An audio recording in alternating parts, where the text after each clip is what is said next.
தமிழக வெற்றி கழகத்தின் தேர்தல் பணிகள் தீவிரமடைந்துள்ளது. அதுவும் பெரம்பூரில் விஜய் போட்டியிட உள்ளதால் அங்கு ஏற்பாடுகள் தடபுடலாக நடைபெறுகிறது.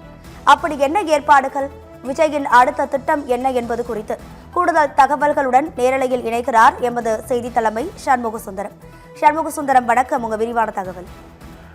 ராதிகா, தேர்தல் தேதி அறிவிப்பு வெளிவந்த உடனேயே தற்பொழுது தமிழக வெற்றி கழகம் தனித்து போட்டியிடுவது என்பது கிட்டத்தட்ட உறுதியாகிவிட்டது.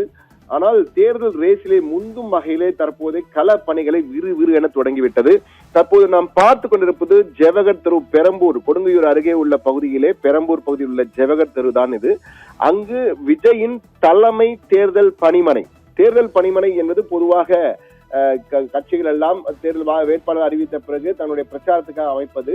தற்போது விஜய் பெரம்பூரில் போட்டியிடுவது கிட்டத்தட்ட உறுதியாகிவிட்டது. எனவே தலைமை தேர்தல் பணிமனை அங்கு உருவாகி கொண்டிருக்கிறது. அதுவும் பிரம்மாண்டமாக உருவாகி கொண்டிருக்கிறது என்றுதான் கூற வேண்டும். சாதாரணமாக ஒரு கூரையை ஒதுக்கி போட்டு சின்ன அளவில் தான் பணிமனைகள் அமைப்பார்கள்.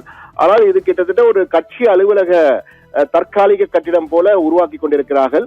அந்த பணிகள் எல்லாம் தற்போது விறுவிறுப்பாக நடந்து முழுமையும் அடைந்திருக்கிறது. அந்த காட்சியை நாம் பார்க்க இருக்கிறோம். எனவே தற்போது நேரடியாக தற்பொழுது பெரம்பூரிலே அங்கிருந்துதான் பணியே செய்ய போகிறார், வீட்டுக்கே செல்லாமல் அங்கேயே இருந்து பணிபுரிய போகிறார் விஜய் என்றெல்லாம் தகவல்கள் வந்து கொண்டிருக்கிறது. இங்கிருந்துதான் பிரச்சாரத்தையும் தொடங்க போகிறார். மார்ச் 25ஆம் தேதி முதல் 28ஆம் தேதி முதல் 25 நாட்களுக்கு தமிழகம் முழுவதும் அவர் பயணிக்க இருக்கிறார், தேர்தல் பரப்புரை செய்ய இருக்கிறார். தலைநகர் சென்னையில் உள்ள தேர்தல் பணிமனையான இந்த பெரம்பூர் ஜவஹர் தெருவில் உள்ள இந்த பணிமனையில் இருந்துதான் அவருடைய தன்னுடைய சுற்றுப்பயணத்தையும் தொடங்குகிறார். இங்கு அவர் தினமும் கட்சி அலுவலகத்துக்கு செல்வது போல இங்கு தினமும் வந்து எல்லோரையும் சந்திக்க இருக்கிறார், பொதுமக்களை சந்திக்க இருக்கிறார், கட்சி நிர்வாகிகளை சந்திக்க இருக்கிறார். கிட்டத்தட்ட ஒரு தற்காலிக தாவேகா தலைமையகம் போல இந்த இடம், இந்த தேர்தல் பணிமனை என்பது தலைமை தேர்தல் பணிமனையாகவும் தற்காலிக தலைமை அலுவலகமாகவும் செயல்படும் என்ற வகையிலே அங்குள்ள தாவேகாவினர் நமக்கு தெரிவிக்கிறார்கள். அந்த நேரலை காட்சிகளை தான் தற்போது நாம் பார்த்து கொண்டிருக்கிறோம். கிட்டத்தட்ட அலுவலகம் தயாராகிவிட்டது என்றே சொல்லலாம். இன்னும் அந்த மேஜைகள், அதே போன்று நவீன குளிரூட்டப்பட்ட சாதனங்கள் எல்லாம் அமைக்கப்பட இருக்கின்றன. ஸ்மார்ட் டாய்லெட் அமைக்கப்பட இருக்கிறது. எனவே அனைத்து வகை நவீன வசதிகளுடன் இந்த தேர்தல் பணிமனை உருவாகி இருக்கிறது என்ற தகவல் நமக்கு கிடைத்திருக்கிறது. இன்னும் ஓரிரு தினங்களில் இந்த பணிகள் முழுமையடைந்து விஜய் வந்து இதை தொடங்கி வைத்து தன்னுடைய பிரச்சாரத்தையும் தொடங்குவார் என்ற வகையிலே நமக்கு தகவல் கிடைத்திருக்கிறது.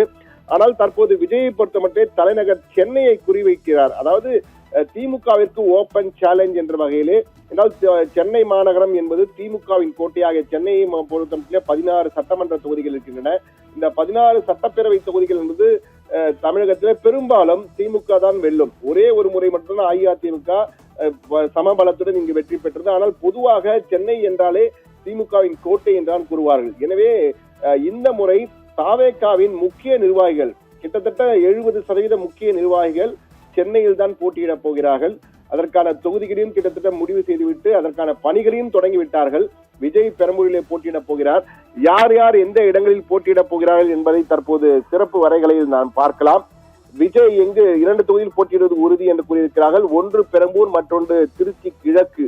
தாவேகாவின் சார்பிலே விஜய் களமிறங்குகிறார் என்ற தகவல்.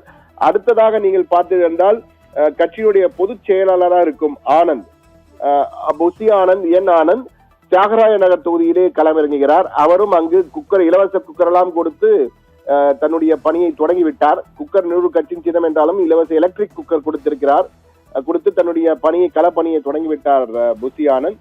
அதே போன்று வில்லிவாக்கத்திலே ஆதவ் அர்ஜுனா வில்லிவாக்கம் தொகுதியிலே தன்னுடைய களப்பணியை அவரும் தொடங்கிவிட்டார். அவருடைய தாவேகா தொண்டர்கள் எல்லாம் தற்போதே வீடு வீடாக சென்று வாக்கு சேகரிக்கும் பணியை தொடங்கிவிட்டார்கள் என்ற தகவலும் கிடைத்திருக்கிறது. இவர் தேர்தல் வியூக மேலாண்மை பொதுச் செயலாளராக இருக்கிறார் கட்சியிலே தாவேகாவில். அதே போன்று கட்சியினுடைய பொருளாளராக இருக்கும் வெங்கட்ராமன், அடுத்ததாக கட்சியின் பொருளாளராக இருக்கக்கூடிய வெங்கட்ராமன் மயிலாப்பூர் தொகுதியிலே களம் காண்கிறார். அவருக்கும் தற்போது களப்பணிகள் ஆற்றுவதற்கு தாவேகாவினர் திட்டமிட்டு ஒவ்வொரு வார்டாக தற்போது களப்பணியை தொடங்கிவிட்டார்கள் என்ற தகவல் நமக்கு கிடைத்திருக்கிறது. அதே போன்று அடுத்ததாக நாம் பார்க்க இருப்பது ஜேசிடி பிரபாகரன் அஇஅதிமுகவிலிருந்து. அடுத்தது தற்போது ஆர்கே நகர் தொகுதி மரிய வில்சனை பார்த்துக் கொண்டிருக்கிறோம். மரிய வில்சன் ஆர்கே நகர் தொகுதியிலே அவரும் களப்பணியை தொடங்கிவிட்டார் மரிய வில்சன். அதே போன்று அடுத்ததாக நாம் பார்க்க இருப்பது மரிய வில்சனை தொடர்ந்து அடுத்ததாக நாம் பார்ப்பது எழும்பூர் தொகுதியில் ராஜ்மோகன். இவர் பேச்சாளர், பட்டிமன்றங்கள் எல்லாம் பேசக்கூடிய பேச்சாளர், கட்சியினுடைய முக்கிய பேச்சாளராக ஒவ்வொரு கூட்டத்தையும் ஒருங்கிணைப்பாளராக இருக்கிறார். பேச்சிலே ராஜ்மோகன் எழும்பூர் தொகுதியிலே போட்டியிடுகிறார். அவருக்கு அடுத்தபடியாக நாம் பார்க்க இருப்பது VS பாபு. அண்மையிலே தாவேக்காவில் இணைந்தார். இவர் கொளத்தூர் அல்லது திருவெற்றியூர் 2 தொகுதியில் ஏதேனும் ஒரு தொகுதியிலே போட்டியிட வாய்ப்பு இருக்கிறது என கூறுகிறார்கள். VS பாபு தாவேக்காவில் இணைந்திருக்கிறார். அடுத்ததாக நாம் பார்க்க இருப்பது விருகம்பாக்கம் தொகுதியிலே சபரிநாதன், சென்னையை சேர்ந்தவர். சென்னை தொகுதியில் விருகம்பாக்கத்தில் இருந்த சபரிநாதன் தாவேக்காவின் சார்பிலே களமிறங்க வாய்ப்பு என கூறியிருக்கிறார்கள். அதுவும் தற்போது பார்த்து கொண்டிருக்கிறோம். அடுத்ததாக இதே போன்று சென்னையிலே ஒட்டுமொத்தமாக உள்ள 16 சட்டப்பேரவை தொகுதிகளிலும் தாவேக்காவின் முன்னணி கள நிர்வாகிகள் விஜய் முதலாக பார்த்த விஜய் திருச்சி கிழக்கு மற்றும் பெரம்பூர் ஆகிய 2 தொகுதியிலே களமிறங்குகிறார். எனவே இவர்கள் அனைவருமே தற்போது சென்னையை குறிவைத்திருக்கிறார்கள். எனவே சென்னையிலே ஓபன் சேலஞ்ச் விடுகிறார் விஜய். சென்னையிலேயே உங்களை தோற்கடித்து காட்டுகிறேன் என்ற வகையிலே திருச்சி கிழக்கு ஒரு பகுதியில் இருந்தாலும் பெரம்பூர் முதல் சென்னையின் பல முக்கிய தொகுதிகள் நாங்கள் களமிறங்கி உங்களுக்கு நேரடியாக போட்டியிட போகிறோம் என்ற வகையிலே விஜய் திமுகவிற்கு ஓபன் சேலஞ்ச் என்ற வகையில் தான் தற்போது இந்த களத்தில் இறங்கியிருக்கிறார்கள். அது மட்டுமல்ல, சென்னையில் உள்ள அனைத்து தாவேகா நிர்வாகிகள், முக்கிய நிர்வாகிகளை அழைத்து ஒரு சிறப்பு கூட்டத்தை நடத்தியிருக்கிறார்கள். அந்த சிறப்பு கூட்டத்திலே இந்த முறை தலைநகர் சென்னையை குறிவைத்துதான் நாம் இறங்க இருக்கிறோம். எனவே இங்கு குறைந்தபட்சம் 16 சட்டப்பேரவை தொகுதிகள் இருக்கின்றன. இந்த அதிகபட்சமான 16 சட்டப்பேரவை தொகுதியில் குறைந்தபட்சம் 10 தொகுதிகளிலாவது தாவேகாவினர் ஜெயிக்க வேண்டும். அதற்கேற்ப நீங்கள் செயல்பட வேண்டும் என பல திட்டங்களை வகுத்திருக்கிறார்கள். ஆதவ் அர்ஜுனா தன்னுடைய நிறுவனம், தேர்தல் வியூக நிறுவனம் ஒன்றை வைத்திருக்கிறார். அந்த நிறுவனத்தின் மூலமாக சர்வேக்கள் எடுத்து எங்கெங்கு எவ்வளவு வேட்பாளர் வாக்காளர்கள் இருக்கிறார்கள், எந்தெந்த பிரிவுகளை சேர்ந்தவர்கள் இருக்கிறார்கள் என்பதையெல்லாம் கணக்கெடுத்து அதற்கேற்ப தன்னுடைய பணிகளை எல்லாம் திட்டமிட்டு கொடுத்திருக்கிறாராம். அந்த வகையில் தான் தற்போது அந்த 10 தொகுதிகளை குறிவைத்து தாவேகாவினர் தற்போதே களமிறங்கி இருக்கிறார்கள். எனவே ஓபன் சேலஞ்ச் டு DMK என்ற வகையில் அந்த கருத்தரங்கி, அந்த அமர்வையே நடத்தியிருக்கிறார்கள். எனவே களமிறங்கி தற்போது தாவேகாவினர் தலைநகர் சென்னையிலேயே விறுவிறுந்து ஓடிக்கொண்டிருக்கிறார்கள். இது ஒரு புறம் இருக்க, ஏற்கனவே நான் கூறியது போல விஜய் தன்னுடைய தலைமை பணிமனை, தேர்தல் தலைமை பணிமனையை பெரம்பூரிலே இரவு நேரத்தில் ஒரு முறை பார்த்து சென்றிருக்கிறாராம். இன்னும் ஒரு நாளில் அந்த வேலைகள் முடிவடைந்த பிறகு உள்ளே அமர்ந்து அதன் பின் அந்த தேர்தல் பணிமனையை திறந்து வைக்கும் நிகழ்ச்சியில் பங்கேற்கிறார். பிறகு தன்னுடைய சுற்றுப்பயணத்தை இந்த தேர்தல் பணிமனையில் இருந்துதான் ஆரம்பிக்க இருக்கிறார்.